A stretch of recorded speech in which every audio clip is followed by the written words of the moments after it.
Fala pessoal, sejam todos bem-vindos a mais um vídeo aqui do NS Futebol. Seguinte, vamos falar sobre Copa do Brasil.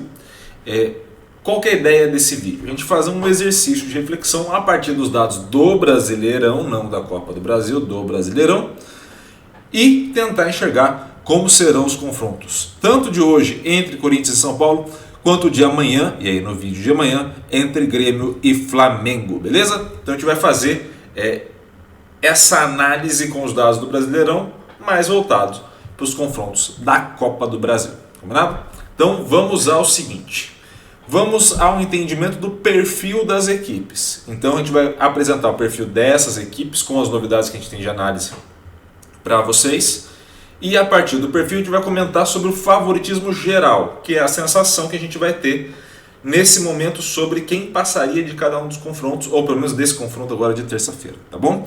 Então vamos ao seguinte, temos aí o perfil do Corinthians. Se você olhar o perfil do Corinthians ao longo do Brasileirão, e não é nenhuma surpresa, não apresenta um perfil muito favorável, tá? Então é o perfil de uma equipe que não fica em posse da bola, que tem dificuldades em progredir no campo, que tem dificuldades em acertar o alvo e tem ainda muita dificuldade em converter esse chute para gol. Então você tem uma dificuldade no geral. Onde estão as novidades aí? A gente atualizou o critério de chute e passe, não agora mais a questão de chute total, mas chute certo, e a questão da recuperação não mais pelas faltas, no sentido de infração, mas de evitar a progressão do adversário, que se mostrou mais vantajoso para a gente analisar todas as competições, tá bom? Nesse cenário que a gente está analisando aí, que vocês estão vendo na tela, qual é o grande ponto que a gente vai ter de pontos fortes do Corinthians? Ele recupera essa bola mais vezes do que o São Paulo e bloqueia melhor também do que a equipe do Morumbi. O grande ponto aí é que bloqueia melhor muito porque recebe muita finalização do adversário, e então é um ponto negativo em alguns momentos, tá? Por mais que você consiga bloquear, o ideal é que você não sofra finalização, né? E num segundo momento, esse total de recuperação que a gente vai ter, ele é muito favorável no sentido de você conseguir essa bola, mas observe a recuperação por ação e pela progressão, como o índice é muito baixo. E o que isso vai ressaltar para a gente? Esse índice ele é muito baixo porque eu ganho essa bola, perco na sequência. Ganho, perco, ganho, perco, ganho, perco. Eu tenho um total de ganho da posse muito alto numérico, mas eu tenho um total de perda dela muito grande. Então isso permite que o adversário também fique com a posse da bola, também usufrua do tempo em posse da bola, enquanto eu vou recuperando numericamente, mas não ganho em relativo a quanto esse meu adversário vai conseguir progredir em campo ou quanto ele vai conseguir diretamente fazer as suas ações, né? Então isso o Corinthians deixa o adversário fazer ações e acaba prejudicando nesse sentido a equipe, tá?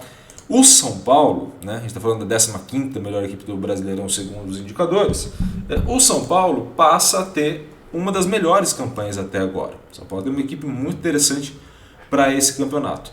E aí todos os outros pontos que a gente destacou é vantagem ao São Paulo. Então o São Paulo consegue ficar em posse da bola, o São Paulo consegue progredir no campo, consegue converter boas ações de passe para chute certo e também consegue finalizar bem e converter para gol mais do que o Corinthians, tá?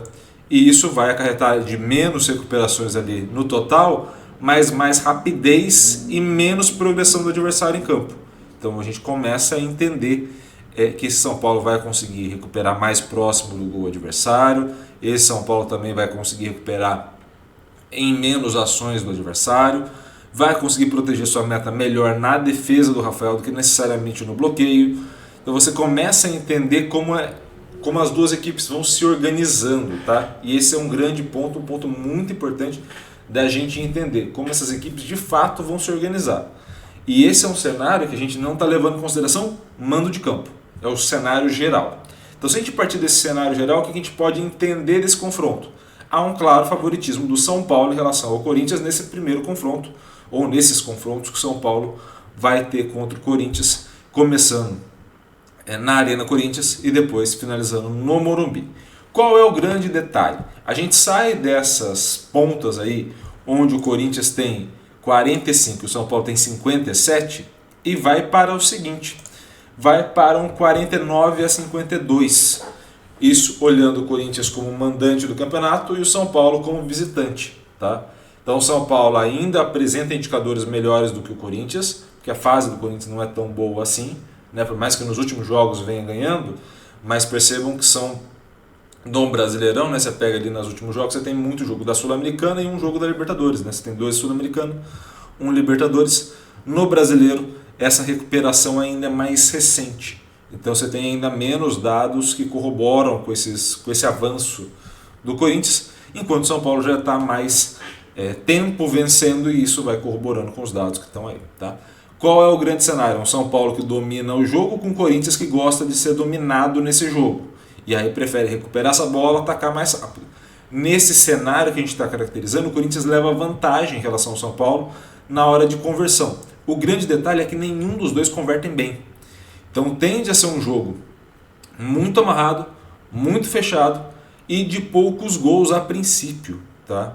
Qual é o grande ponto que eu vejo aqui nessa situação? Como a gente está falando de um mata-mata, e um mata-mata que você vai acabar tendo 2 jogos, né? Não é só um, como se fosse uma Copa do Mundo, você tem nesse cenário um São Paulo que precisa sair vivo da Arena Corinthians, um São Paulo que precisa sair pelo menos com empate, que é o que está aparentando rolar nesse momento pelas análises, tá? Isso olhando o mando de campo, e um Corinthians que precisa fazer o resultado. Então talvez esses índices mais baixos de posse de bola que a gente veja em relação ao São Paulo, talvez seja um pouco mais equilibrado e talvez a gente veja o São Paulo conseguindo um pouco mais de espaço para contra-atacar.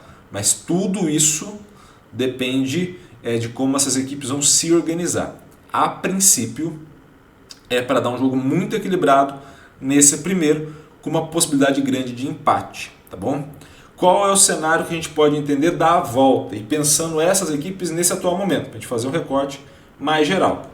Isso a gente pode entender um São Paulo aí sim muito vantajoso em relação ao Corinthians jogando no Morumbi. Então, de novo, para o São Paulo, o importante para esse confronto agora de terça-feira, esse confronto de hoje, é sair vivo da Arena Corinthians. Se o São Paulo conseguir um empate, seria um resultado esplêndido para o São Paulo. Se o São Paulo conseguisse uma vitória, então, maravilhoso. Tá? Mas o resultado de derrota para o Corinthians prejudica essa análise de segundo jogo, porque já não é um jogo único, digamos assim, você já começa com o adversário com 1, 2, 3 gols à frente, que não é o cenário ideal.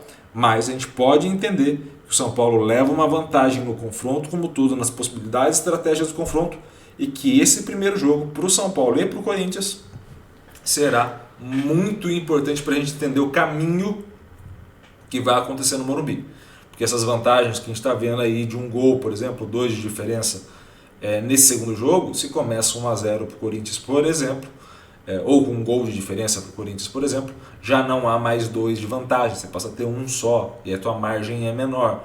Entendeu? Então essas coisas vão motivando a equipe adversária, vão trazendo situações favoráveis ao Corinthians, coisa que o São Paulo não vai querer, ou o inverso, né? O São Paulo vai à Arena Corinthians e ainda consegue um resultado positivo, uma vitória, você passa a ter ali nesse segundo confronto uma necessidade do Corinthians melhor jogando fora de casa, coisa que tem sido muito difícil ao longo dessa temporada. Então esse é o cenário que a gente tem para a Copa do Brasil, para este confronto de terça-feira entre Corinthians e São Paulo. Espero muito que vocês tenham gostado desse vídeo. Gostou? Agradeço e peço que vocês curtam, comentem e compartilhem esse vídeo com o máximo possível de gente. E é claro, se inscreva no canal e ative o sininho para receber todas as notificações. Um grande abraço a todos, bom jogo para as duas torcidas e até a próxima. Valeu!